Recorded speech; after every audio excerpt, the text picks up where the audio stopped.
mulia, amalan yang bahagia yang bisa bikin kita bahagia yang mulia yang Allah Subhanahu wa taala ridho kepada kita. Mudah-mudahan dengan bulan Maulid Nabi Muhammad SAW seperti ini, dan mudah-mudahan dengan kita menambah cinta kita kepada beliau, kita ketahui kita paling penuh dengan peringatan Maulid.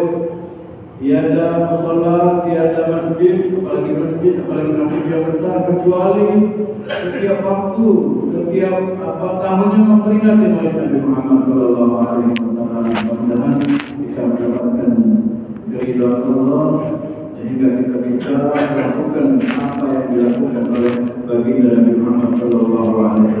Hadirin sekalian yang dirahmati Allah Subhanahu wa taala, ada 3 hal antaranya tanda-tanda orang yang mengaku mahabbah, tanda-tanda orang yang mengaku cinta kepada Nabi Muhammad SAW. Dusta kalau orang yang mengaku cinta tapi dia tidak ada tanda daripada berikut. Yang pertama, orang yang mengaku cinta ataupun esensi daripada mahabbah yaitu senantiasa mulazim bidzikril mahbub, senantiasa ingat, selalu terbayang orang yang dia cintai.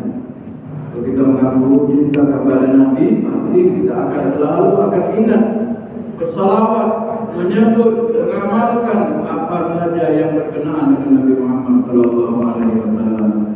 Kalau kita menyebut saja, beliau pun bisa.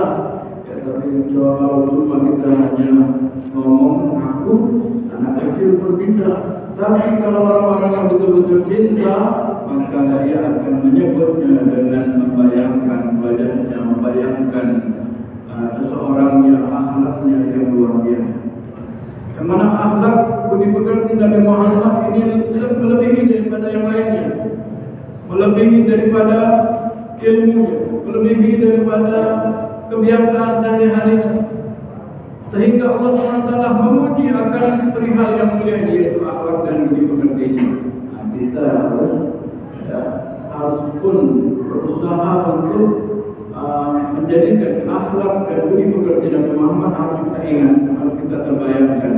Kalau kita mau marah, bayangkan Nabi Muhammad tidak pernah marah. Siapa kita? Hebat apa kita? Sehingga kita berani bisa marah, sedangkan Nabi Muhammad tidak pernah marah. Orang mudahnya, bahkan ia menjenguk dan kala ia sakit yang pertama menjenguknya. Orang yang memusuhinya, bahkan kaum Mekah kafir Quraisy yang mengusir beliau, sehingga beliau mendapatkan perintah dari Allah untuk meninggalkan atau hijrah dari kota Mekah. Dia tidak pernah marah tatkala beliau kembali menguasai kota Mekah. Coba kalau kita mungkin orang yang mudah kita sudah nomor 1 sudah sampai orang jahat, orang yang intimidasi menzalimi kita. Kalau sudah kita jadi pemimpin atau orang hebat, sudah orang yang pertama kita akan intimidasi dia. Tapi akhlak dan budi pekerti Nabi Muhammad SAW membuat orang kafir Quraisy itu mereka kagum, dan sampai tidak terasa mereka mengatakan bahwasanya kami terhadap sahabat-sahabat Nabi Muhammad, kami terhadap sahabat Muhammad itu sangat heran.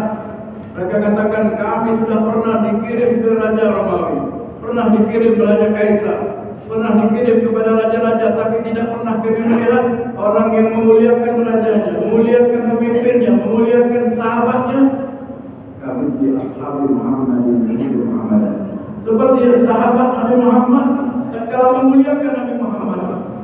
Kalau pemimpin raja di depan dimuliakan, tapi di belakang mereka jengkel. Tapi mereka para sahabat di depan, di belakang, bahkan di luar tanpa diketahui beliau, mereka menyanjung dan mengidolakan Nabi Muhammad SAW. Begitu mulia akhlak beliau. Nah, inilah kita harus kikis daripada akhlak budi pekerti kita yang tidak mulia. Kadang kita masih mengutamakan ego kita tidak memakai akhlak mulia Nabi yang mulia, Nabi Muhammad SAW. Ya, kita kalau yang memuji kita, teman kita memuji kita, ya, keluarga kita, murid kita, tapi musuh kita tidak pernah memuji kita. Tapi Nabi Muhammad SAW sampai orang kafir, yang memusuhi, yang membenci beliau, memuja dan memuji akhlak beliau tanpa mereka terasa memuji Nabi Muhammad SAW. Memang akhlak ini yang nomor satu. Makanya beliau mengatakan tidak diutus untuk mengirim hidayah, tidak. Allah yang memberi hidayah. Aku tidak mengutus untuk memberi ini dan itu, tidak.